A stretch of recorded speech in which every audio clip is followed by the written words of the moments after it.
بسم اللہ الرحمن الرحیم۔ کرم صلی اللہ علیہ وسلم نے کیا ارشاد فرمایا؟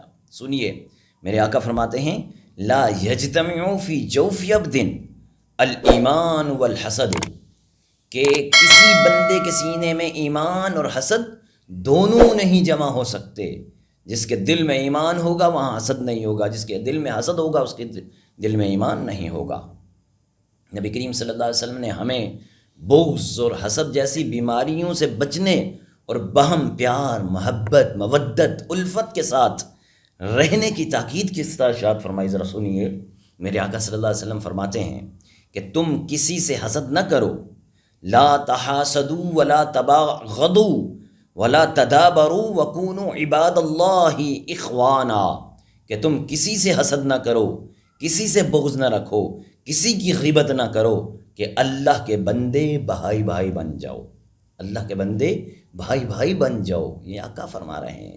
میرے دوست، میرے بزرگ، حسد جیسی قلبی بیماری سے نجات کیسے حاصل ہو؟ اس کا بہترین اور آسان طریقہ یہ ہے کہ انسان اللہ رب العالمین کی تقسیم پر راضی رہے، جو نعمتیں اسے ملی ہیں اس پر راضی رہے، جو نعمتیں اسے ملی ہیں اس پر راضی رہے۔ آسان طریقہ یہ ہے کہ جو اسے ملا ہے اس پر قناعت کرے، اللہ کا شکر بجا لائے۔ شکر نعمتوں کے میں اضافے کا باعث ہے۔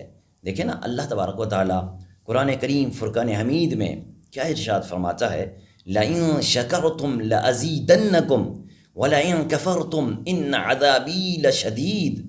میرے رب فرماتا ہے پارہ 13 سورہ ابراہیم کی آیت نمبر 7 میں، لَإِن شَكَرْتُمْ لَأَزِيدَنَّكُمْ وَلَئِن كَفَرْتُمْ إِنَّ عَذَابِي لَشَدِيدٌ۔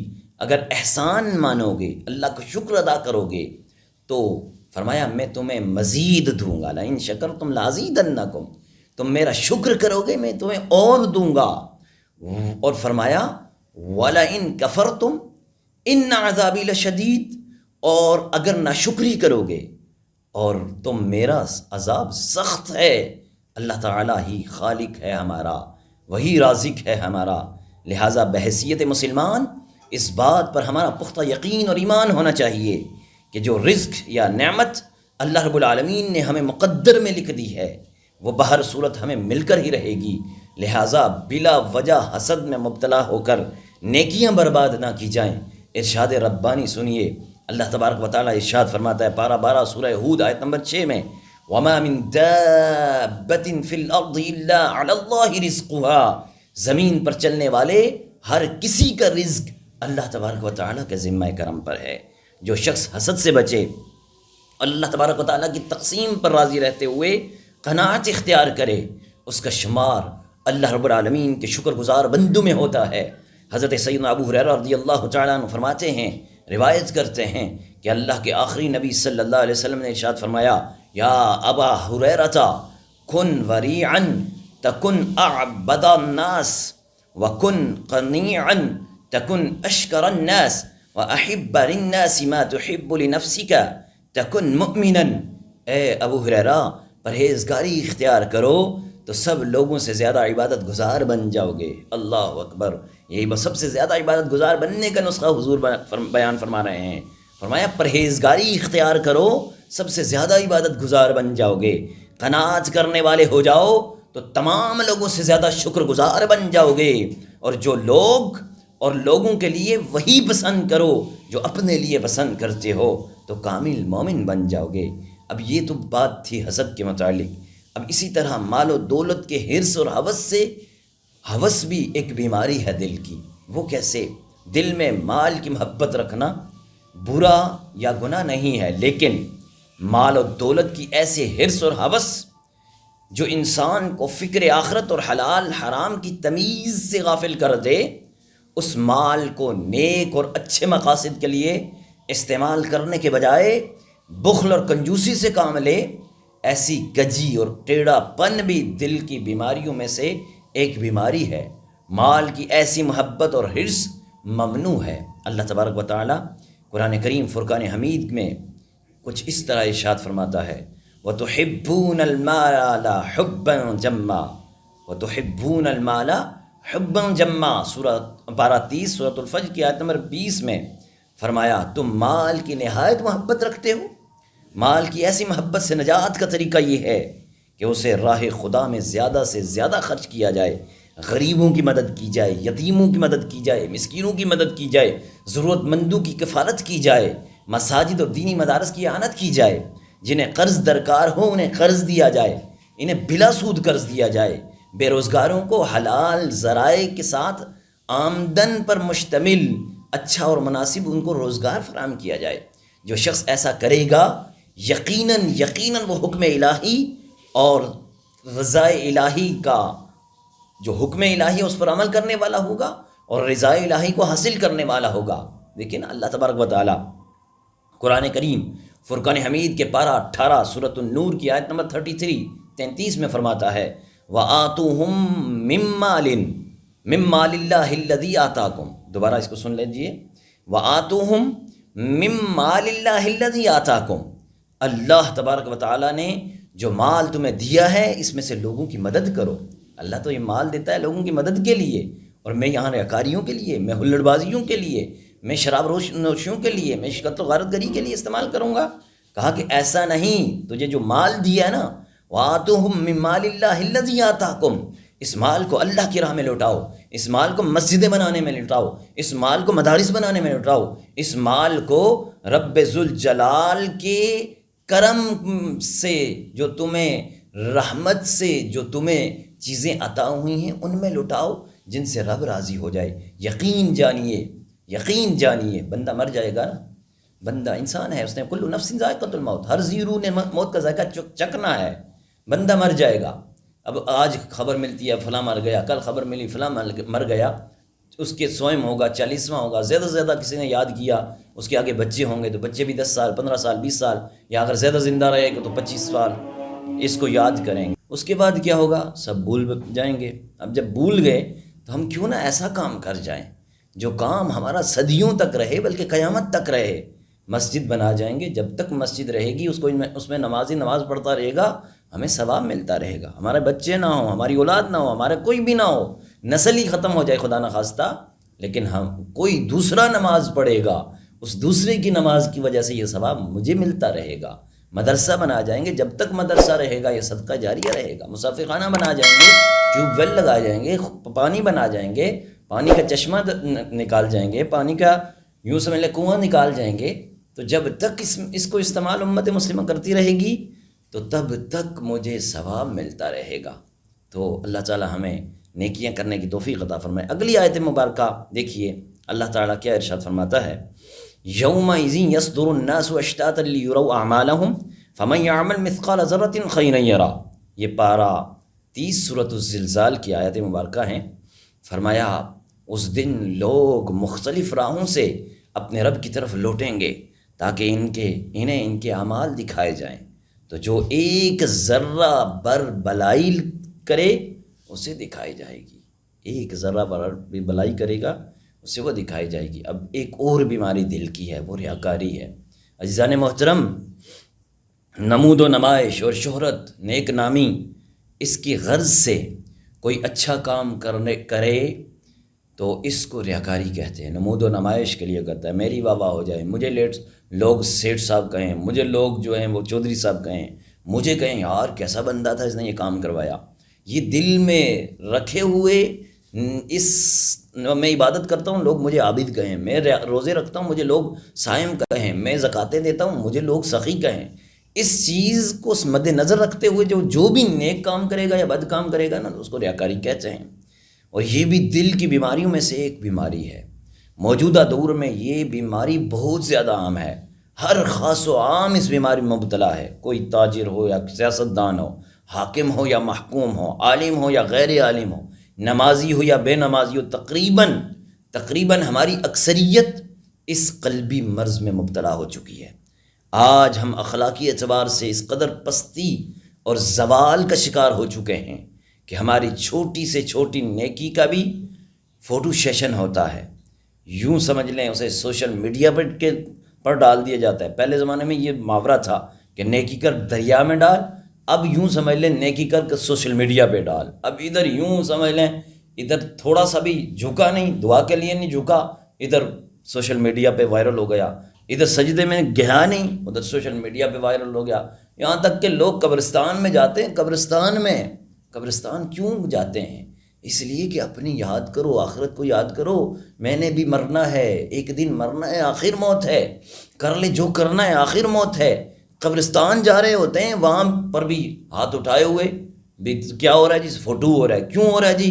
میں نے بھی مرنا ہے۔ او بھائی مرنا ہے تو نے یہ سیشن دکھانے کے لیے تھوڑی ہے، یہاں عجزی کرنے کے لیے، یہاں اللہ سے تمنا کرنے کے لیے، میرے مولا میں نے بھی مر کے یہیں آنا ہے، میری قبر کو جنت کے باغوں میں سے ایک باغ کر دے۔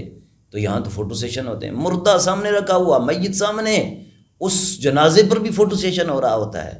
المان والحفیظ، ہر سال رمضان شریف میں غریبوں کو راشن دینے کی بات ہو، یا بے سہارا بچیوں کی شادی اور جہیز کی بات ہو، سیاسی نمائندوں کی طرف سے اگر 1000 روپیہ بھی دیا جاتا ہے، اس کا بھی فوٹو سیشن ہو رہا ہوتا ہے۔ ذرا سنیے، ذرا سمجھیے، اگر اس غریب کے بچے کی جگہ تمہارا بچہ کھڑا ہوتا تو اس 1000 روپے کے نوٹ کی جو نمائش لگا کر اس کی اخباروں میں جو تصویریں دے کر اس کی عزت نفس کو جو مجروح کرو گے، اس کی جگہ اگر کل تیرا بچہ غریب مسکین بن کر، مانگتا بن کر یہاں آ جائے اور لوگ اسے 1000 روپے دے کر اس کا فوٹو سیشن کر رہے ہوں، اخباروں میں دے رہے ہوں، تو تیرے دل پر کیا گزرے گی؟ کبھی سوچا ہے؟ کبھی نہیں سوچا۔ بہرحال اس بیماری سے بچنا بہت ضروری ہے۔ قرآن کریم فرقان حمید نے ریاکاری کی بڑی مذمت فرمائی ہے، ارشاد ربانی ہے۔ قرآن کریم فرقان حمید میں فرمایا، پارہ 30 سورۃ الماعون آیت نمبر 6 میں اللہ تبارک و تعالیٰ ارشاد فرماتا ہے، الذین هم یراؤون ویمنعون الماعون، خرابی ہے ان لوگوں کے لیے جو دکھاوا کرتے ہیں۔ الذین هم یراؤون، خرابی ہے ان لوگوں کے لیے جو دکھاوا کرتے ہیں۔ ریاکاری کتنا بڑا برا فعل ہے، اس کا اندازہ اس بات سے لگائیے کہ حدیث پاک میں اسے شرک اصغر سے تعبیر کیا ہے۔ اللہ کے آخری نبی، سچے نبی صلی اللہ علیہ وآلہ وسلم نے ارشاد فرمایا، ان اخوف ما اخاف علیکم الشرک الاصغر۔ دوبارہ حدیث کو سنیے، ان اخوف ما اخاف علیکم الشرک الاصغر، کہ مجھے تم پر سب سے زیادہ شرک اصغر کا خوف ہے۔ صحابہ کرام نے عرض کی، یا رسول اللہ صلی اللہ علیہ وسلم، شرک اصغر کیا چیز ہے؟ وہ کیا چیز ہے؟ فرمایا، الریاء یقال لمن یفعل ذلک اذا جاء الناس باعمالهم اذهبوا الى الذی کنتم تراؤون فاطلبوا ذلک عندهم، کہ ریاکار لوگ جب اپنے اعمال لے کر آئیں گے تو ان سے کہا جائے گا کہ ان کے پاس جاؤ جنہیں دکھانے کے لیے تم نے اعمال کیے تھے، اور ان کے پاس ان اعمال کا اجر و ثواب طلب کرو۔ اس بیماری سے بچنے کا طریقہ کیا ہے؟ بیماری لگ گئی اگر، تو اب اس سے بچنے کا طریقہ کیا ہے؟ اس کا علاج کیا ہے؟ علاج یہ ہے کہ اللہ رب العالمین کی بارگاہ میں اس سے بچنے کی دعا کی جائے، یا اللہ مجھے ریاکاری سے بچا، یا اللہ مجھے اس طرح کی نحوست سے بچا، اور اپنے نیک اعمال کو، نیک کاموں کو خالصتاً رضا الہی کی غرض سے انجام دینے کا تہیہ بھی ہو اور انجام دیا بھی جائے۔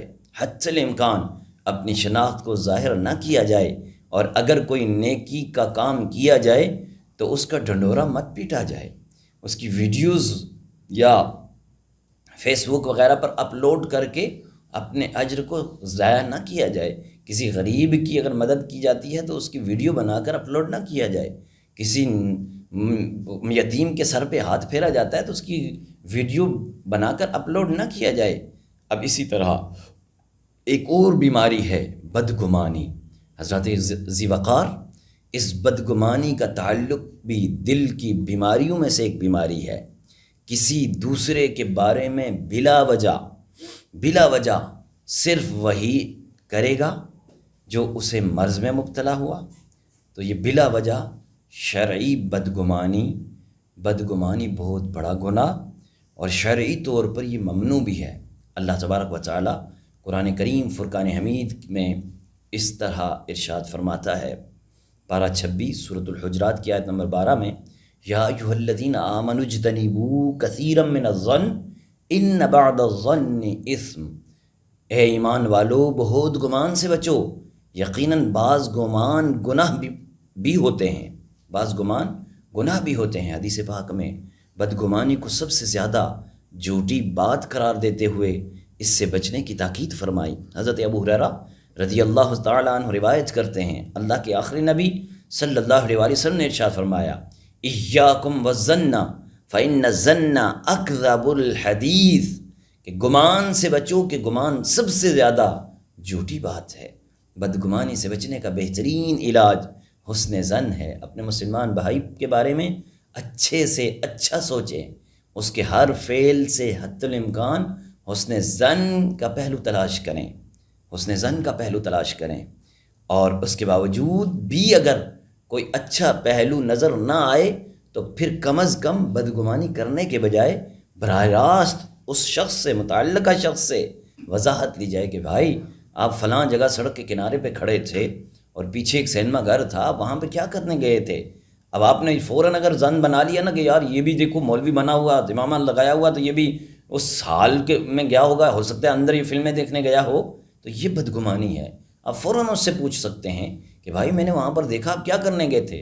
ہو سکتا ہے کہ وہاں پر بس کا جو سٹاپ ہے وہی وہ جگہ ہو، بس سٹاپ والی، وہ بس کا انتظار کر رہا ہو سکتا ہے کہ وہ کسی کو نیکی کی دعوت دینے کے لیے وہاں پر گیا ہو تو اس کے انتظار میں باہر کھڑا ہو۔ تو بہرحال تمہیں حسن ظن کا پہلو نکالنا ہے۔ یہ وہ چیزیں تھیں کہ جو دل کی بیماریوں کے ساتھ تعلق رکھنے والی تھی۔ اللہ تبارک و تعالی ہمیں دلی بیماریوں سے محفوظ فرمائے۔ انشاءاللہ سنڈے کو ہم درس قرآن میں پارہ 3 کے رکوع جو پہلا مکمل ہوا تھا اس سے آگے انشاءاللہ ہم بیان کریں گے۔ اللہ تبارک و تعالی ہمیں صحیح معنوں میں قرآن و حدیث سمجھنے کی توفیق عطا فرمائے۔ وآخر دعوانا ان الحمدللہ رب العالمین۔ اللہ اللہ اللہ اللہ اللہ اللہ